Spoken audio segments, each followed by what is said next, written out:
অনেকের মধ্যেই ভুল ধারণা আছে যে পিসিওএস মানেই আর বাচ্চা হবে না বা বাচ্চা হতে প্রবলেম হবে।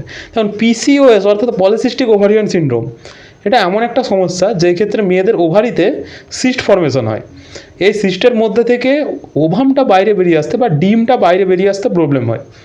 তো এই প্রবলেমটা যে সব মেয়ের ক্ষেত্রেই হবে তার কোনো মানে নেই।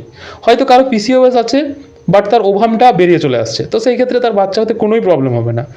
তা আর পিসিওএস মানেই যে এমন প্রবলেম হবে তার কোনো মানে নেই। পিসিওএস তবে হ্যাঁ, কিছু কিছু ক্ষেত্রে কোনো মেয়ের ক্ষেত্রে প্রবলেমটা হতে পারে, বাচ্চা হতে প্রবলেম হতে পারে, কিন্তু সবার ক্ষেত্রেই যে হবে এমন কোনো মানে নেই। এই পিসিওএস এটা আপনার সিস্টের থেকেও বড় কথা একটা মেটাবলিজমের সাথে যুক্ত রোগ। যদি আপনি মেটাবলিজমটা ঠিক করতে পারেন তাহলে সমস্যাটা চলে যাবে বা কমে যাবে। কীভাবে মেটাবলিজম ঠিক করবেন?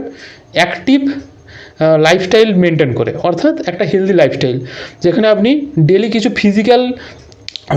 ফিজিক্যাল অ্যাক্টিভিটি করবেন, অর্থাৎ হাঁটা চলা, একটু এক্সারসাইজ, বাইরের জাঙ্ক ফুড অ্যাভয়েড করবেন। এইভাবে আপনি পিসিওএসের মতো বড় সমস্যাকেও আপনি এড়িয়ে যেতে পারেন। আর পিসিওএস মানে এই যে ভুল ধারণা আপনাদের মনে আছে পিসিওএস মানেই বাচ্চা হবে না বা বাচ্চা হতে প্রবলেম হবে, এই ভুল ধারণাটা ছাড়ুন।